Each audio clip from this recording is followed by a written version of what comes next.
semua, saya ada rekan-rekan hari ini iaitu Luqman, Syukri, Najat, Danish. Saya sendiri Syauqi, Harun dan Ahmad akan membentangkan Akta Makanan tahun 1983, Peraturan Makanan tahun 1985 dan Peraturan Kebersihan Makanan tahun 2009. Mari kita sama saksikan.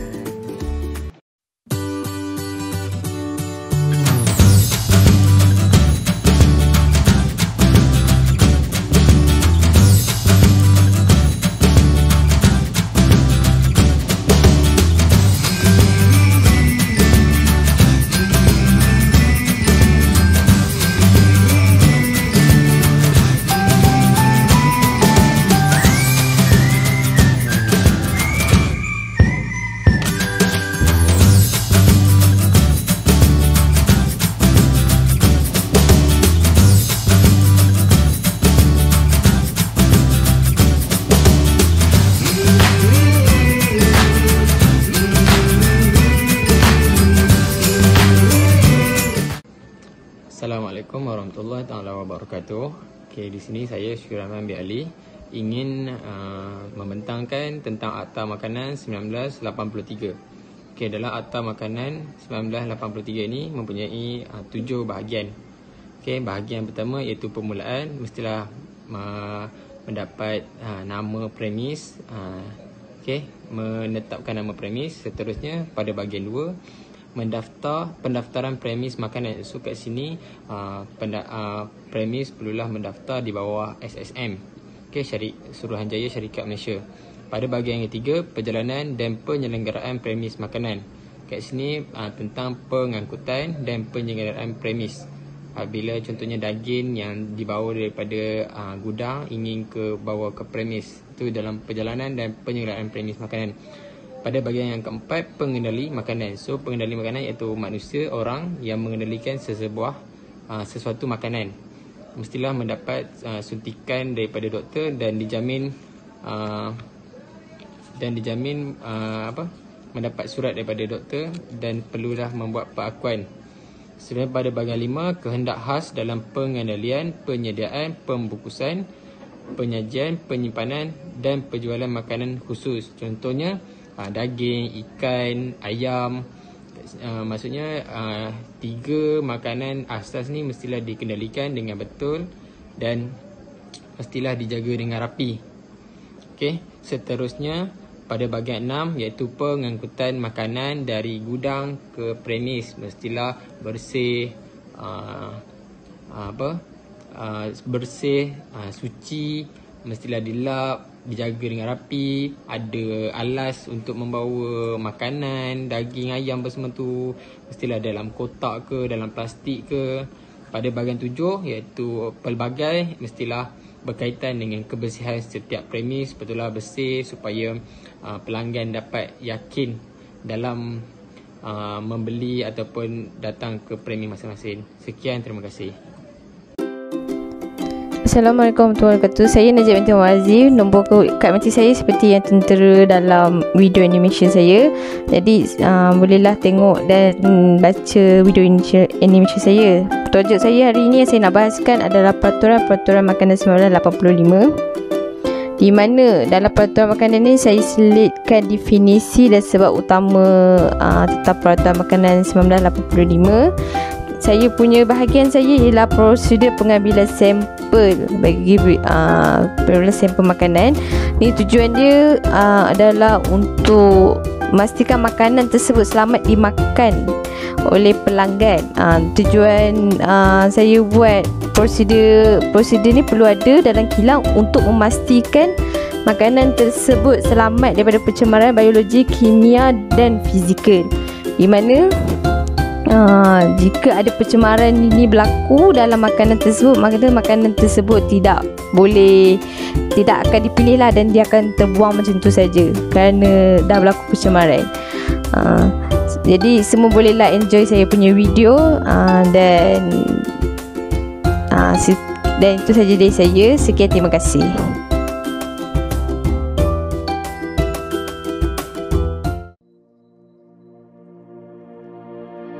Assalamualaikum semua, korang boleh panggil saya Danish. Dalam video ini, saya akan menerangkan mengenai dua perkara tersebut. Pertama, kita akan bincangkan mengenai pelabelan makanan. Masa saya kecil, saya pernah tanya mak saya, tulisan apa yang banyak-banyak dekat plastik makanan ni? Dan mak saya pun cakap itu adalah pelabelan makanan. Perkara-perkara yang terdapat pada label makanan. Yang pertama, nama sebutan sebenar makanan. Contohnya seperti jenama makanan, roti gardenia atau jus buah-buahan. Yang kedua, akuan pemakanan. Akuan pemakanan menunjukkan kualiti pemakanan produk tersebut. Yang ketiga, senarai ramuan. Ramuan yang digunakan dalam produk yang disusun mengikut berat dalam susunan menurun. Yang keempat, pelabelan makanan. Maklumat mengenai kandungan pemakanan sesuatu produk. Yang kelima, penyataan aditif makanan. Perlu menyatakan semua aditif makanan yang dibenarkan, iaitu bahan pengawet, bahan pewarna, bahan perisa, penambah perisa, anti pengoksida dan kondisioner makanan. Yang keenam, arahan penyimpanan. Ikut arahan penyimpanan yang disarankan. Yang ketujuh, penyataan mengenai kuantiti atau berat atau isi padu. Penyataan mengenai berat bersih atau isi padu atau bilangan minimum isi bungkusan makanan tersebut. Yang ke-8, maklumat pengeluaran. Nama dan alamat pengilang atau pembungkus atau ejen, termasuk produk import. Dan yang terakhir ialah penandaan tarikh. Pastikan makanan yang dipilih tidak melepasi tarikh luput. Seterusnya kita pergi ke aditif makanan. Aditif makanan adalah bahan yang selamat dimakan yang ditambah secara sengaja ke dalam makanan dalam kuantiti yang sedikit tetapi tidak termasuk vitamin dan mineral. Tujuan aditif makanan ditambah dalam makanan adalah untuk memanjangkan jangka hayat penyimpanan makanan, meningkatkan kualiti makanan dan persembahan seperti contoh tekstur, warna, rupa, rasa dan konsistensi, menambah keenakan makanan, memberi pilihan kepada pengguna. Jenis-jenis aditif makanan.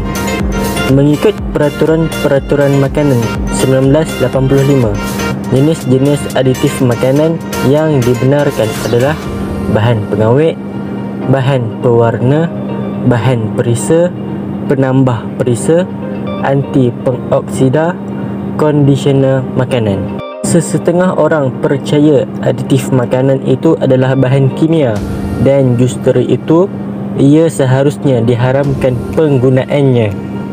Tetapi ramai orang tidak tahu bahawa hanya aditif yang sesuai dan selamat sahaja yang boleh ditambah pada makanan. Kementerian Kesihatan bertanggungjawab mengawal dan meluluskan penggunaan aditif dalam makanan. Penggunaan aditif makanan hanya dibenarkan dalam makanan tertentu sahaja dan kadar maksimum adalah ditetapkan seperti yang disenaraikan di bawah Peraturan Makanan 1985. Dan Kementerian Kesihatan juga menjalankan program pemantauan yang berterusan bagi memastikan penggunaan aditif makanan mematuhi kadar yang dibenarkan di bawah Peraturan Makanan 1985. Pengguna dinasihatkan untuk selalu membaca label makanan sebelum membeli makanan.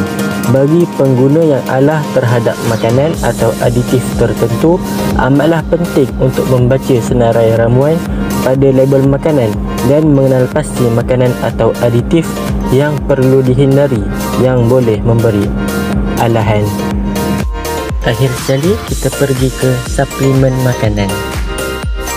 Suplemen makanan adalah produk yang diambil secara lisan yang bertujuan menambah diet dan menyediakan nutrien seperti vitamin, mineral, serat, asid lemak atau asid amino dan tidak dianggap sebagai makanan utama. Suplemen makanan dianggap sebagai makanan tambahan atau makanan tambahan pemakanan. Walaupun suplemen makanan terdapat banyak khasiat, pengambilannya tetap mempunyai had. Seperti contoh, sehari 2 kali pengambilan untuk mengelakkan overdose yang boleh membawa kepada penyakit. Sekian saja dari saya. Terima kasih semua.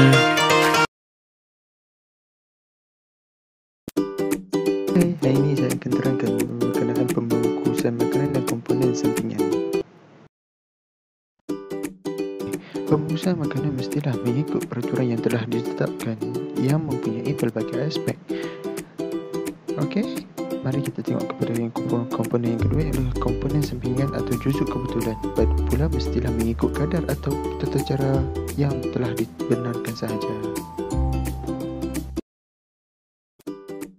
Kita tengok dalam pembungkusan makanan ni mempunyai 13 subtopik. Kita boleh tengok iaitu penggunaan bungkusan berbahaya dilarang, botol susu yang dilarang, nombor 3 barang seramik, nombor 4 penggunaan bungkusan polyvinyl chloride yang mengandungi vinyl chloride monomer berlebihan dilarang. Kita boleh tengok iaitu makanan yang dibungkus dalam bungkusan polyvinyl chloride tidak boleh mengandungi berlebihan vinyl chloride monomer. Nombor 6 penggunaan bungkusan bagi hasil bukan makanan adalah dilarang. Nombor 7 penggunaan semula bungkusan adalah dilarang. Terusnya adalah mari kita lihat iaitu yang ke-8 bungkusan yang boleh digunakan semula bagi hasil yang sama. Nombor 9 bungkusan makanan lain yang boleh digunakan semula bagi minuman beralkohol, shindy, sayur dan buah. Nombor 10 anggaran mengenai penggunaan apapun bungkusan. Nombor 11 penggunaan bungkusan yang rosak dilarang. Nombor 12 patung, duit dan lain-lain tidak boleh diletakkan dalam makanan. Nombor 13 serbuk besi yang diturunkan.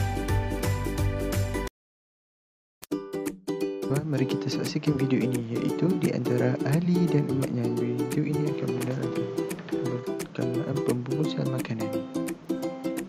Okey, mari kita sama-sama saksikannya.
Kita dah saksikan tadi kan macam mana Ahmad Ali menerangkannya. Okey, seterusnya kita akan saksikan lagi satu video yang berkenaan dengan pembungkusan juga. Okey, mari kita sama saksikannya. Pembungkusan makanan ialah satu mekanisme yang menggunakan kaedah sains dan teknologi dalam memelihara produk bagi tujuan pengedaran, pengstoran, jualan dan penggunaan. Pembungkusan makanan melibatkan proses reka bentuk, penilaian dan pemasaran. terdapat 7 perkara penting dalam pembungkusan makanan, iaitu tanda jenama, tipografi, warna, ilustrasi, reka bentuk, maklumat dan yang terakhir sekali saiz dalam menentukan reka bentuk pembungkusan makanan. Lihat jenama ini. Kenalkah anda dengan jenama ini? Tanda jenama merupakan salah satu elemen grafik yang penting dalam sesuatu pembungkusan makanan. Seterusnya ialah tipografi. Penggunaan tipografi adalah untuk mencipta satu jenama kepada sesuatu produk. Sesetengah pengguna lebih suka mengingati simbol daripada nama sesuatu produk. Lihat packaging McDonald ini yang menggunakan tipografi M. Apabila kita melihat simbol M ini, kita telah tahu apakah jenis makanan yang dihasilkan oleh McDonald's. Begitu juga dengan penggunaan warna. Penggunaan warna memainkan peranan penting dalam mereka bentuk pembungkusan sesuatu produk. Ini kerana warna mewujudkan identiti sesuatu produk serta dapat menyatakan maksud sesuatu produk itu. Lihat penggunaan warna yang ceria pada pembungkus McDonald ini. Kita teruskan dengan ilustrasi. Penggunaan ilustrasi berperanan untuk menggambarkan produk yang dibungkus. Penggunaan gambar yang menarik, yang kreatif mampu menarik minat pelanggan untuk mendapatkan produk tersebut. Lihat produk ini, menarik perhatian kanak-kanak. Seterusnya ialah reka bentuk. Reka bentuk pembungkusan perlu menepati beberapa sifat iaitu ergonomik, mudah dibawa dan selamat digunakan. Seperti mana sachet Milo ini yang mudah dan senang digunakan. Seterusnya ialah saiz. Reka bentuk pembungkusan yang berlainan saiz dapat memberikan lebih banyak pilihan mengikut keperluan dan kehendak pengguna. Lihat produk madu ini yang mempunyai pelbagai saiz dan bentuk botol yang berlainan mengikut keperluan. Yang terakhir sekali, maklumat merupakan elemen yang penting dalam mereka bentuk sesuatu pembungkusan. Setiap bungkusan mestilah mempunyai maklumat yang perlu disampaikan kepada pengguna seperti roti ini. Jadi, inilah elemen-elemen penting dalam mereka bentuk pembungkusan makanan. Komponen sampingan iaitu pertama ialah cemaran logam, yang kedua mikroorganisme dan toksinnya, yang ketiga residu nitrat dan yang keempat residu racun perosak. Terusnya ialah monoklorpropin ataupun MCPD. Ini tiada siapa pun yang boleh import, menyediakan, mengiklankan untuk jualan ataupun menjual apa-apa makanan yang dinyatakan dalam ini ataupun melalui MCPD ini dalam kadar yang lebih tinggi daripada kadar maksimum yang dibenarkan. Okey. MCPD ini tergolong dalam cemaran logam. Seterusnya adalah mikroorganisme dan toksin. Okey, tak ada siapa pun yang boleh mengimport ataupun memasukkan makanan dalam menjual makanan yang mengandungi bakteria ataupun toksin atau fungus. Okey, ini adalah terkandung dalam cemaran mikrobiologi. Residu drug. Residu drug itu bermaksud apa bahan atau campuran yang digunakan secara dalaman atau luaran bagi maksud yang merupakan profilaktik atau penggalak pertemuan atau untuk pembungkusan fungsi fisiologi atau tingkah laku binatang.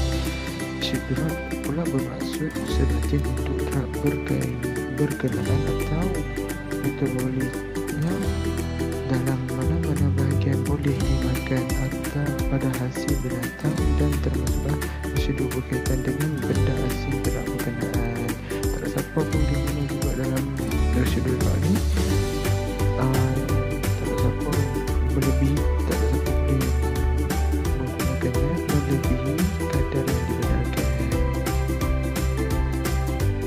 Okey, dan seterusnya iaitu yang terakhir residu racun perosak. Residu racun perosak ini mempunyai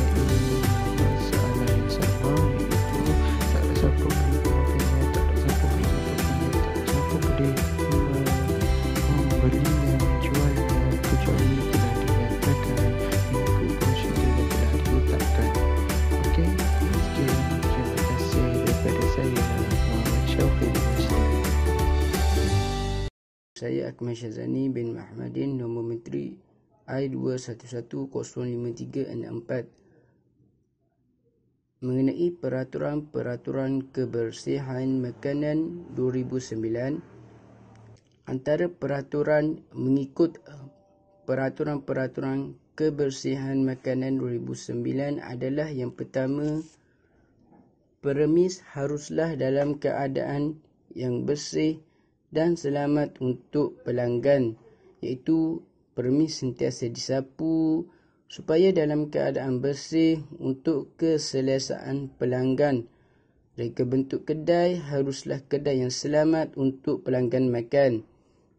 Yang kedua, peralatan atau perkakasan yang digunakan bersih dan mudah dicuci serta selamat. Peralatan seperti kuali, senduk dan lain-lain peralatan haruslah sentiasa bersih dari kotoran. Menggunakan peralatan yang dapur yang selamat untuk digunakan ketika melakukan penyediaan makanan. Seterusnya, yang ketiga ialah etika pemakaian pengendali makanan. Pemakaian pengendali makanan haruslah kemas mengikut SOP yang ditetapkan seperti mana gambar di bawah. Yang keempat, pengendali makanan haruslah menjaga kebersihan diri. Itu yang pertama, sentiasa cuci tangan selepas menyentuh sesuatu. Yang kedua, sentiasa mandi supaya tubuh badan tidak berbau dan sentiasa bersih. Yang ketiga, kuku sentiasa pendek dan bersih bagi menjamin kebersihan diri. Yang seterusnya, yang kelima adalah penyimpanan makanan, iaitu tidak berlaku pencemaran silang. Sebagai contoh, buah-buahan diletakkan di dalam bekas berasingan dengan bahan mentah. Yang kedua, suhu simpanan makanan pada suhu yang sesuai. Contohnya, daging atau ikan disimpan di tempat sejuk untuk mengelak daripada cepat busuk. Yang keenam, peraturan yang keenam, penyimpanan dan penyediaan makanan, iaitu disimpan di dalam bekas yang tertutup untuk melindungi dari pencemaran. Tidak diletakkan di dalam rak mempunyai pemanas bagi mengekalkan kualiti makanan. Peraturan yang ketujuh, kawalan perosak di premis, iaitu untuk mengelak daripada pencemaran yang datang daripada haiwan perosak. Contoh, haiwan perosak membolehkan keracunan pada makanan. Peraturan yang ke-8 mempunyai program jaminan keselamatan, iaitu bagi menjamin keselamatan makanan dan juga dapat diyakini kebersihan premis oleh pengguna. Yang ke-8 mempunyai program jaminan keselamatan, iaitu bagi menjamin keselamatan dan juga diyakini kebersihan premis oleh pelanggan. Sebagai contoh program iaitu HACCP dan juga mesti serta halal. Kesimpulannya, setiap premis haruslah mematuhi peraturan yang telah ditetapkan bagi menjamin kebersihan dan keselamatan makanan. Dapat mencegah daripada sebarang penyakit jika setiap premis mengikut SOP yang ditetapkan dalam penyediaan makanan. Terima kasih.